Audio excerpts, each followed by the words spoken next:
Bonjour, ici Roch Giguère, un jardinier passionné. Bienvenue à cette capsule de passionjardin.tv. Alors aujourd'hui, on va voir comment aménager à l'ombre. On va parler de certaines plantes qui peuvent tolérer cette situation-là. Alors bien entendu, avant de choisir des plantes, il faut analyser notre situation ombragée, notre zone d'ombre. Alors on peut avoir une zone où, s'il n'y a pas de soleil du tout, pas de lumière qui y pénètre, peu de plantes vont résister. Si on a un peu de luminosité, 2 à 3 heures, alors là, on augmente notre nombre potentiel. Et bien entendu, si on a une demi-journée de luminosité, une demi-journée d'ombrage, bien, on est capable d'en cultiver plus. Alors, il suffit de faire des tests, de faire des essais.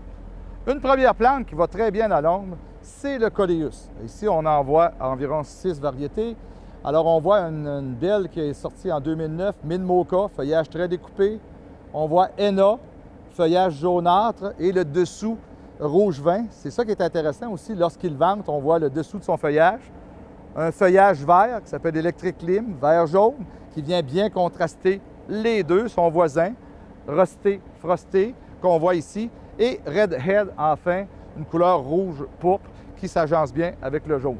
Alors, on le voit qu'ils se sont bien développés, c'est qu'ils ne sont pas en dessous d'arbres, à travers des racines, et qu'on lui a mis beaucoup de compost au printemps. Alors, bien entendu, il faut leur donner toutes les bonnes conditions.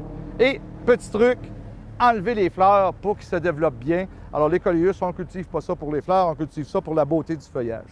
Ici, on a une autre belle plante qui s'appelle le Begonia. Alors, ici, on a la série Big qui est sortie par Benary. Alors, ici, on a Big Red with Brown Leaf. Alors, on voit le feuillage est très bronzé. Et Big Red with Green Leaf, le feuillage est vert. Alors, vous voyez, la plante est haute, la plante se développe de façon très, très dense, très, très compacte. Une belle plante d'ombre. Alors, il y en a d'autres, on va aller les voir.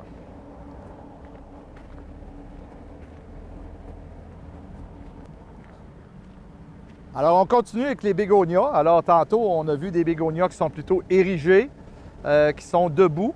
Ici, on en voit qui sont retombants, alors qui vont faire plutôt pour nos suspensions, alors nos paniers suspendus.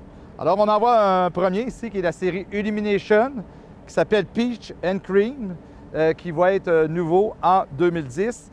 Et on a un bégonia là-bas qui s'appelle Bonfire, qui est un bégonia qui existe depuis une couple d'années, très retombant et qui accepte beaucoup d'ombre.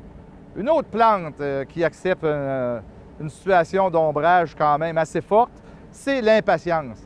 Alors, l'impatience, que tout le monde connaît, une plante classique en situation d'ombre. Alors, on voit ici un contraste.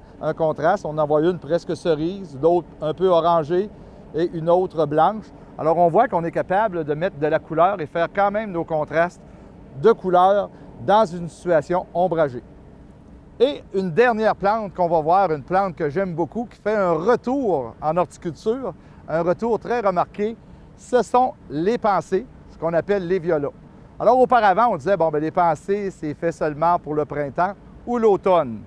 Erreur maintenant, il y a des nouvelles violas, des nouvelles pensées qui sont végétatives. Alors qu'on ne reproduit pas par semence. On est obligé de les bouturer. Alors, pourquoi? Parce qu'ils sont stériles et qu'on les a bien souvent croisés avec des plantes qui ne peuvent être reproduites par semis. Alors, on en voit une ici, regardez. On est en plein été et regardez ici comme elle est très florifère, on la voit. Alors, Velocity Purple Bicolor. Alors, les pensées qui vont aller tapisser un coin. On peut même travailler un peu sous les racines, même si je vous ai dit tantôt d'éviter ça. Il s'agit de mettre beaucoup de compost au pied de ces arbres-là, de faire des trous de plantation qui sont quand même une certaine profondeur et de remettre du compost là, à quelques intervalles durant l'été. En terminant, je vous invite à consulter vos conseillers horticoles dans votre jardinerie Passion Jardin qui pourront vous guider dans des bons choix de plantes pour les situations ombragées. C'était Roch Giguère qui vous souhaite bon jardinage.